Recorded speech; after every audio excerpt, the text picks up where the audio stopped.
महर्षि जी, आपका प्रश्न है कि इन्होंने हनुमान जी को अपना भाई माना, बचपन से माना था। फिर अभी बड़े होके किसी ने बताया स्त्री साधक हनुमान जी की भक्ति नहीं कर सकते, उनको स्पर्श बड़े छोटे से हनुमान जी को साथ लेके घूमते हैं। तो महाराज जी कौन? हाँ, देखो, ये सब अलग बातें हैं, व्यवहार की हैं। हनुमान जी के मैया थे ना, मैया थे ना, बस। ये केवल बात सिद्धि के लिए की जाती है कि जब हनुमान जी को शक्ति के रूप में उनको तो वहां फिर नियम कानून लगते हैं। अभी आप मान लो हनुमान जी मेरे लाला है, कोई रोक पाएगा क्या? मेरे लाला है, मेरा छोटा पुत्र है, मेरा भाई है, मेरे जो भाव देखो, हनुमान जी कोई और नहीं, प्रभु ही तो है ना। तो मुझे इन सब बातों में कि स्त्री को ये इससे, देखो भैया, स्त्री और पुरुष की पोशाक पहने हो आप, ना आप स्त्री हो ना आप पुरुष हो, सच्चाई से समझो। ना थे न रहोगे, बीच में पोशाक मिली है। सरकारी पोशाक नहीं बदलती, आपको ड्यूटी जाना है तो आपकी पोशाक ये है। आप हो भारत के, फौज में हो, लेकिन अलग अलग है। वायुयान, जल, नेवी, थल, आर्मी, अलग अलग पोशाक, पुलिस की अलग, सबकी अलग। पर है सब कौन? भारतीय है ना। है हम सब कौन? भगवदंश हैं।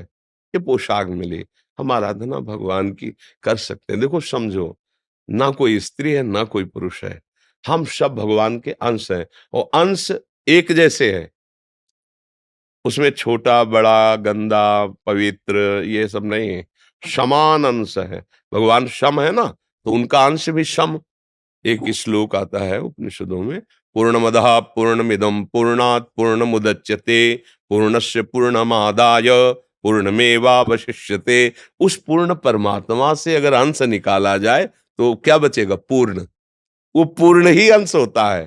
तो हम सब परमात्मा अंश हैं। अगर हनुमान जी से ऐसी प्रीति है, प्रीति और सिद्धि में अंतर होता है, ध्यान रखना। जैसे जगदम्बा है, हमारी अम्मा है, अम्मा, अब कौन सा नियम लागू होगा? और आद्या शक्ति भगवती जगदम्बा, इनको वश में पुरखा पानी पा जाएंगे। नियम कानून से चलो, नहीं तो नष्ट हो जाओगे। समझ गए? अम्मा, तो अम्मा की गोद में बालक जैसे मलमूत्र, तो अम्मा कोई दंड देते हैं क्या? कुपुत्र जायत क्वचिदपि कुमाता न भवति। ऐसे ही हमारे सब प्रभु की से देखो, बाल ब्रह्मचारी हनुमान जी, अंजनी के लिए क्या है? पुत्र ही तो है ना। अंजनी के पास जब जाएंगे तो अंजनी क्या करेंगे? लाला, दुलार करेंगे ना। बस, हनुमान जी हमारे लाला हैं, हमारे भाई हैं, हमारे पुत्र हैं। अपने भाव में रहो। सबको ये बताने की जरूरत नहीं है, सबको सुनाने की जरूरत नहीं है। महान भक्त हैं हमारे सामने, हनुमान जी जैसा कोई भक्त नहीं, भगवान का सेवक नहीं। और उनको हम इस भाव से बज रहे हैं, भला कहीं अमंगल हो सकता है? नहीं। नियम कानून लगते हैं पदवी पर। हम उनसे कोई चाह नहीं कर रहे कि आप हमारे अधीन हो, जो मैं बोलूं वो हो जाए। हनुमान जी की जैसे सिद्धियां ग्रहण करना, दैवी शक्तियों को अधीन करना, बोले दुर्गा देवी इनको सिद्ध है, कात्यायनी इनको सिद्ध है, वो एक अलग क्षेत्र हो गया और ये अलग क्षेत्र हो गया। अगर आप इस क्षेत्र में भाव से बज रही है तो कोई न स्त्री है न पुरुष है, भगवान का अंश है। और अपने लाडले को दुलार करना सबका अधिकार है। खूब भक्ति करे, ये कुछ जो अनसुनी भी करना चाहिए। महाराज जी, गंगा में थी ना, मैं अक्षय तृतीया को पंचकोशी कर रही थी, तो पंचमी स्नान पे एक स्त्री ने बोल दिया ना कि छूते नहीं है, तो इन्होंने बाल रूप ले लिया। मैंने मार्गदर्शन यही आप करवाने देखो भाई, हम आपको ये नहीं कहते कि आप मंगलवार को बंधनवार लेकर हनुमान जी के मंदिर जाएं, वहां चढ़ाएं, हम नहीं कह रहे। हम ये नहीं कह रहे कि आप उन सिद्धियों की जैसे प्राप्ति की जाती है। हमारे लाला हैं, खवाओ पिलाओ दुलार करो। देखो अभी हनुमान जी राजी हो जाते हैं कि ले, इनको रामचरित्र अच्छा लगता है, भगवान की चर्चा सुनाओ, इनको सिया राम नाम कीर्तन सुनाओ, अपने भाव से मगन। हम कोई साधारण सबकी सुनोगे तो पागल हो जाओगे। कोई तो कुछ कहेगा, कोई, तुम कंठी बांधे हो, सुहागवती होके कंठी बांधे हो। ये तो विधवा बांधते हैं किसी ऐसे माता बहन को। तुम तिलक लगाए हो, सुहागवती हो कि तिलक लगाए हो? अब क्या उत्तर उनको बताओ? कि असली सुहाग तो यही है, जो माताएं मंगलसूत्र नहीं जैसे धारण करती, ऐसे ये कंठी हमारे लिए हरि की प्रति मंगलसूत्र है। तिलक ये जो है, ये सुहाग भरे हैं, हम हरि के हैं। अब ये बातें अध्यात्म और भाव की जगत में, जो व्यवहार में, वो नहीं समझेंगे, नहीं मानेंगे। हमें उनकी बात नहीं सुननी, हमें अपने भाव से। कर्माबाई जी रोज खिचड़ी 3 बजे बनाकर जगन्नाथ जी को अपने हाथ से पवाती। पहला काम था उठकर खिचड़ी बनाना और प्रभु को पवाना। एक दिन सुबह स्नान करने जा रही थी, सूर्योदय हो गया था, तो एक संत भगवान मिले। तो उनका कर्माबाई सूर्योदय हो गया, तुम भगत हो, अब स्नान करने जा रहे हो, जल्दी जगा करो। तो उनका जग तो बहुत जल्दी गई थी, पर वो खिचड़ी बनाई, ठाकुर जी को भोग बनाया और पवाया, फिर स्नान कर।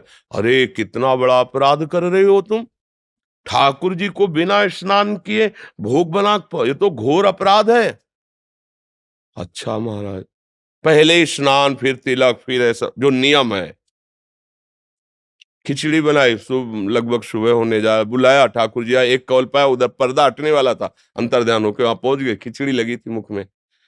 तो उनका जय जय, अभी तो पर्दा खुला है, भोग तो पधरा नहीं आपके मुख में। तो उनका एक महात्मा ने ना, बड़ा नियम कानून वाला है, समझा दिया हमारी कर्माबाई को। अब वो स्नान आदि करने में विलंब करके, वो वैसे मैं रोज जाता था पाता, तो आज एक ही कौल पाया और भाग आया, आचमन भी नहीं कर पाए। तो तुम ऐसा है, उन माता जी को बता दो जाके कि जो जैसी भावना से चलता मैं वैसे ही मिलता हूँ। ये था माम प्रपद्यन्ते तास्तते हुआ। वो संत जी अपनी भावना से नियम से चले, उनसे कह दो सुबह जैसे करती थी वैसे करके मुझे भोग लगाए। समझ रहे हो ना, अपने प्रभु हैं, अपने लाडले हैं। हमको इस जन्म में भगवत प्राप्ति करनी है। भक्त का चरण आश्रय लेकर भगवान का चरण आश्रय, ये दो ही प्रकार हैं जिनसे भगवान की प्राप्ति होती है। तो आप चाहे प्रभु मान लो, चाहे महान भक्त मान लो, चाहे उनको अपना पुत्र मान लो। जब भगवान को पुत्र माना तो देखो अखिल लोकों का पिता नंद भवन में घुटने के बल चल रहा है नहीं? अयोध्या नरेश महाराज चक्रवर्ती सम्राट दशरथ जी के आंगन में रुंझुन रुंझुन करते हुए डोला, कौन? अखिल लोकों का माता पिता स्वयं वो है। तो हमें लगता है कि यदि हमारी आसक्ति है और हम भावपूर्वक कर रहे हैं, तो हम किसी ब्रह्मचारी की सेवा नहीं कर रहे, किसी सिद्धि प्राप्ति के लिए नहीं कर रहे, हम अपने पुत्र की कर रहे हैं, हम अपने प्रभु की कर रहे हैं, हम अपने लाडिले की कर रहे हैं। कहीं कुछ बिगड़ने वाला नहीं, भाव से करो। ये शरीर वास्तविक नहीं है, उपासना वास्तविक है। ये आज है, कल नहीं रहेगा। आप अपने अंदर भाव हटाओ, मैं स्त्री हूं, मैं पुरुष हूं, अभी शुद्ध अध्यात्म जागृत। पर ये साधारण बातें नहीं हैं। तो साधारण लोगों की बातें सुनोगे तो फिर यही सब बातें आएगी। अपने को उपासना करनी, आप भाव से रहो। जहां हनुमान जी वहां सियाराम जी है, क्योंकि बिना हनुमान जी सियाराम के रह नहीं सकते। तो जब भोग लगाओ तो वही भाव करो, सियाराम जी विराजमान। अच्छा मान लो कोई कह रहा है हनुमान जी को स्त्री की सेवा नहीं करनी चाहिए, तो सियाराम जी की करनी चाहिए? हाँ करनी चाहिए। तो हनुमान जी कहाँ बैठे हैं? उनके चरणों में बैठे हैं ना, है ना? भोग लगेगा तो हनुमान जी को हटा दोगे क्या? स्नान कराओगे तो हनुमान जी को हटा दोगे क्या? वो तो पूरी छवि में वहीं बैठे हैं। छवि हो या राम दरबार हो, जहां राम दरबार है वहां बैठे महाराज हनुमान जी चरणों के पास। तो समझो, कहीं ऐसा हो सकता है क्या? तो इसलिए हाँ, हम ये नहीं कहते कि आप बंधनवार लेकर जाओ और हनुमान जी के मंदिर में जाके बंधन, हम ऐसा नहीं कहते। हम अपने भाव की बात, जो वहां सिद्धांत की बात आएगी तो अलग चल। सिद्धांत नियम कानून एक अलग है और प्रेम का कानून अलग है। प्रेम का एक स्वतंत्र कानून होता है और कोई कानून मानता ही नहीं। न लाज तीन लोकन की, न वेद को कहो करे, न शंख भूत